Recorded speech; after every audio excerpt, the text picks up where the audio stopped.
everybody, welcome back to my channel. Happy New Year. I was gonna say this is the last video of the year, but it is my first video of the year, so Happy New Year. I fully intended to do my last paycheck of December in December, and then shit really hit the fan at the end of the year. Anyway, let's just clear all of the updates in the air. So first off, November, December was a really challenging month family-wise. In total, between the 2 months, 3 family emergencies / crises happened. Everyone is okay and everyone is like fine-ish. It's just like it has been an insane month, and I've been dealing with a lot. But anyway, that being said, my second paycheck of December was deposited on December 22nd. And between Christmas and like my family coming to stay with me and the family emergencies we had happening and like just the craziness of everything, I couldn't go to the bank. So I'll get into what that led to in a second. So anyway, so I didn't even go to the bank, let alone like cash stuff. So there's that. And then I wanted to make an end of the year video on my debt update or my debt progress, which I will do in this video. But I was waiting for my auto loan payment to hit, which didn't hit until yesterday. So I can officially make the video now that I have the final numbers. So there's that. But let me talk about what I decided. So like I said, I couldn't go to the credit union because of everything that was happening. I just didn't have the time, whatever. And, I was like, you know what, like, why am I pulling money out in the first place? And then I kind of like traced back to my roots and remembered like I'm pulling money out, or I was pulling money out and physically cash stuffing my bills because I wanted to make sure that in my account I had the money I needed to pay my bills. Like, this is how this all started. That was over 2 years ago. I thought to myself, like, well, I track my variable spending anyway. It's not like I look to my checking account to see how much money I have to spend. Like, do I really need to be doing this? And then it was like, well, do you want to be doing this? This is my internal monologue. And it was like, you know what? No, like, it's not that I don't want to cash stuff or like budget or track or expense track. It was like, I don't feel the need to go to the credit union anymore and pull out the money. So for this paycheck, I did not stuff actual cash. I just went through, I pulled the remaining money out and I deposited it into my account. And for these numbers, for these figures, I wrote on sticky notes what they were and put them in my cash envelopes. I'll give you an example. So like I paid auto loans, so there's nothing in there. I paid car insurance, there's nothing in there. So for credit cards, I paid my Bank of America, Discover, MasterCard. There's $29 left in here. It's quite literally just a sticky note that says 29.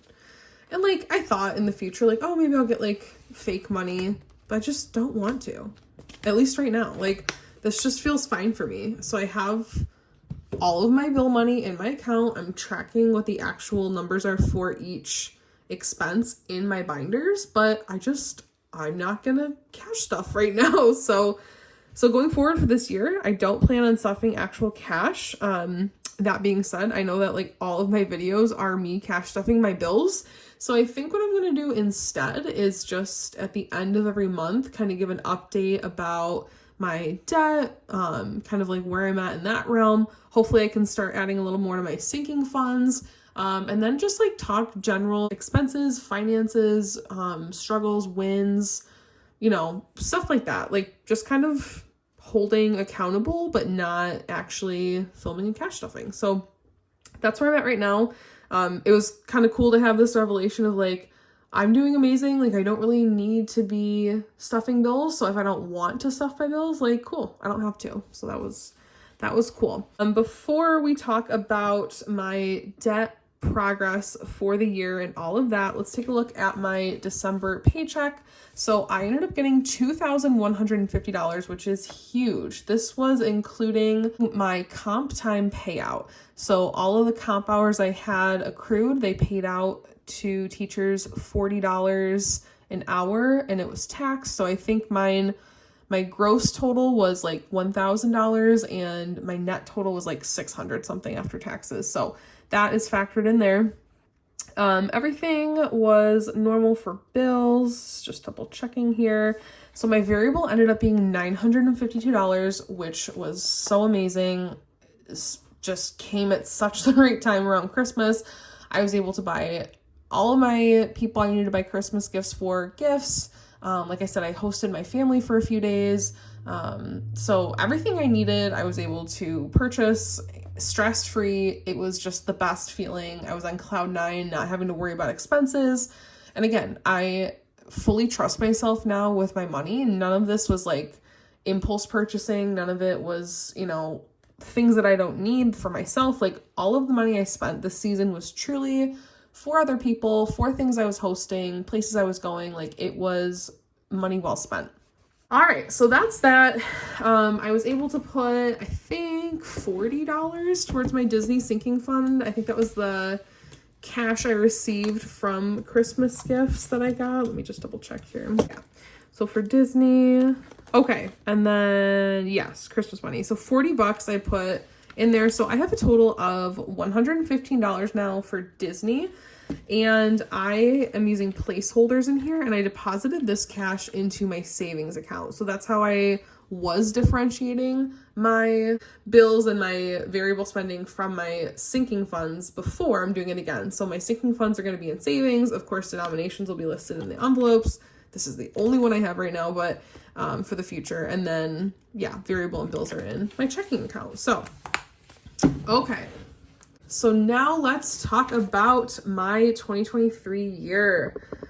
Let me start by saying that my proudest accomplishment overall in 2023 is that I spent $0 on any of my credit cards.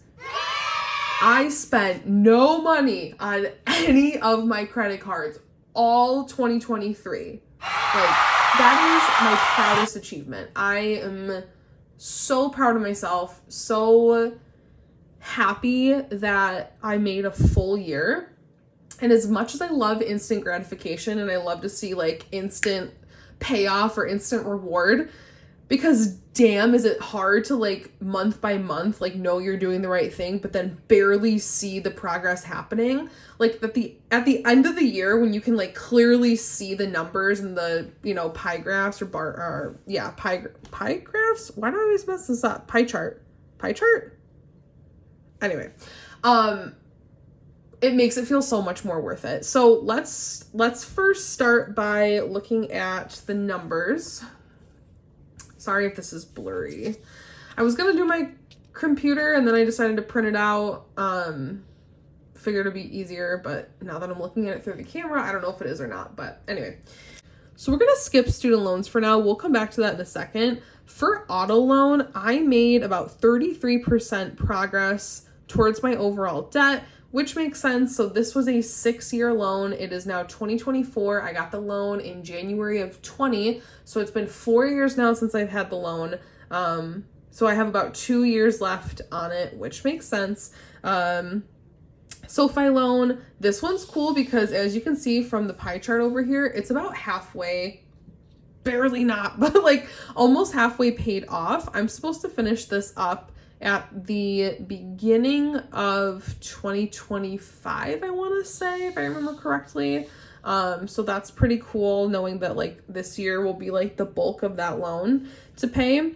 Discover, we don't even speak about, like, what a colossal piece of shit. Like, I could do the math right now. I put in $180 for 12 months towards my Discover. That's $2,160. And I only have $397 to show for it. And it's because of that insane interest rate. Like, whatever. Credit cards are the first things I'm trying to get paid off. Obviously, Discover is what I'm going to go for. Unfortunately, my MasterCard's interest rate is even higher. The only reason that has any kind of progress on it is because I put some of that towards a Bank of America card. But again, we'll get there in a second. So fuck you, Discover. Credit union loan, I did pretty well. So 38% paid off. That was also a 3-year loan. That one should be done around the same time as SoFi because I took those out around the same time, only a month or two apart. So I think beginning of 2025 for that one as well. So MasterCard, I put $1,200 from my MasterCard onto this Bank of America card because the Bank of America card has no interest for 21 months. I figured out that will start accruing interest again it will start accruing interest beginning of 2025. And my calculations. So if I put $35 a month towards it, 35 times 12 is $420. I still owe $903. So I would have to put an extra $483 on it this year to, pay it off before the interest starts accruing. I'm not confused. I'm stumped because it's like, okay, I wasn't able to put any extra money towards any of my debts at all in 2023. Not to say I won't be able to in 2024, but just kind of like looking at the past year, thinking I'd have all this extra money and then like realizing it's not like that.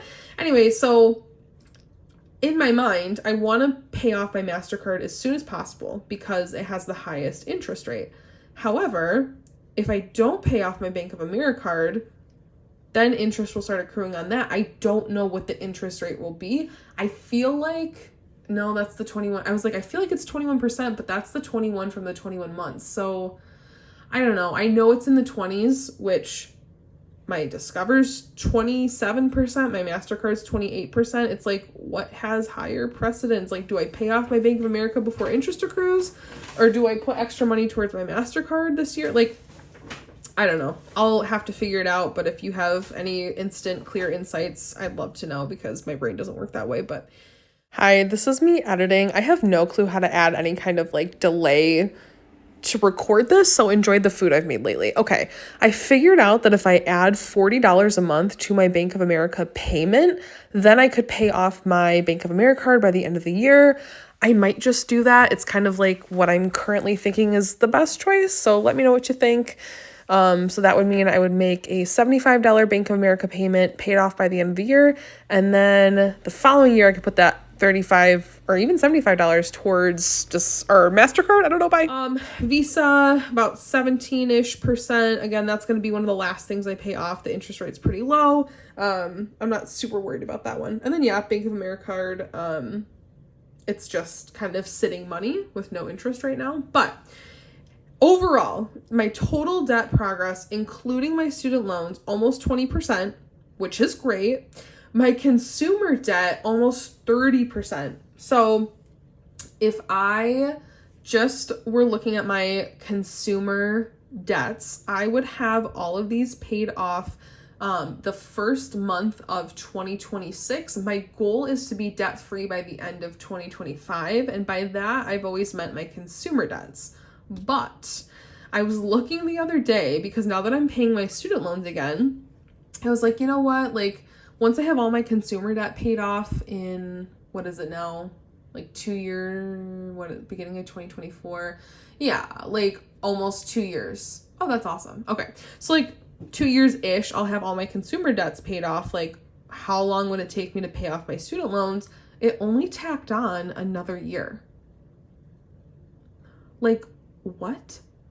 So I think I'm going to pay off all my consumer debt and then tackle my student loans in the following year. So like I plan to be consumer debt free by the end of 2025 and then spend 2026 just paying off my student loans. So then by the end of 2026, I should have no debt. And I say that with hesitation because I'm already thinking like, oh Jesus, like the house I live in now, what if like we're talking about like, oh, we have to get new windows, or like, what if we move because we're not going to stay here forever, or like, what if we buy a new house, like, I know like things are going to come up and it's hard because it's like in my mind, man, I'm just really, okay, really laying it all out.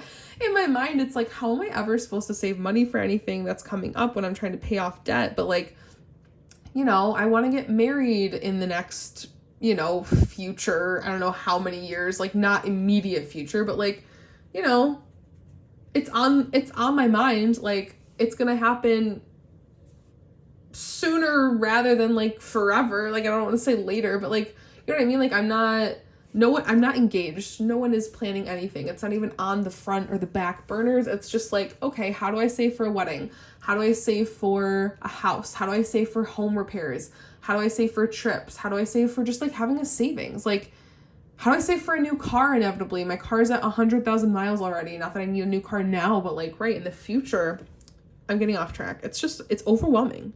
It's like, okay, I'm going to make so much progress and feel so proud of myself when this is all paid off. And then for what? To go right back into debt over stupid shit? It's not stupid, but it feels stupid. You know what I mean? Like stuff that's necessary, but you have to do. Anyway, I'm really getting off track. Okay. So let me zoom out a little bit. There we go. All right. So I put down here that I actually put towards my consumer debt this year in 2023, $15,288. That means that the $4,258 difference that you see, consumer debt difference. So from this number to this number, that was just towards interest. Honestly, I'm not really, it is what it is. I'm not upset about it because I understand that like all of these things have interest rates, but that is the overall look. So going forward, 2024, I would love to, even if it is just once, I would love to put an extra payment on my MasterCard. I don't care how much it is. I don't care when it is. I don't care if it's just once or if it's, 9 times. Like, I want an extra payment on my debt because I know that anything extra is going to speed up that time frame, which is what I want. So that is my main goal. Obviously, I'm still not spending on my credit cards this year, using all cash. So like I said earlier, no more cash stuffings as far as bills go. If I do a cash stuffing, it'll be in addition to a sinking fund. But again, sinking funds aren't really my priority since I'm trying to pay off debt. So if I do add something to my Disney envelope, it's most likely some random cash I got from somewhere. But otherwise, I'm going to be doing monthly debt update videos, kind of like where I'm at, progress, and we'll just see how it goes. I'm not married to the idea, but like right now, that's what feels doable and that's what feels right. So I'm just going to go with that. But anyway, thank you guys so much for watching. I know I ramble so hard, so I appreciate it if you're still here. And yeah, let me know if you have any thoughts about like the MasterCard versus Bank of America. And then let me know if you have any thoughts about the system that I'm using for bills. Like right now I'm just doing sticky notes. I don't really think I want to do like fake money because I just don't feel the need to. I almost don't even feel the need to do sticky notes. Like I feel like I could just use the trackers. You know what I mean? Like if I'm just doing auto loan, like why can't I just track it here and see how much? I don't know. That's what I feel, but we'll see. All right, so it is January 4th, I think. January 4th, I go back to work next week, January 8th. So nice having this week off of work. So yeah, January is a pretty busy month. February is going to be a pretty busy month. And then hopefully March, things will start to slow down. My deductible reset. So, my medical bills, my therapy bills are going to be something I have to account for now until that gets hit. But yeah, otherwise I will probably be making my next debt update video beginning of February. So I will see you then. Have a great rest of your month. Happy New Year. And I will see you next time. Bye.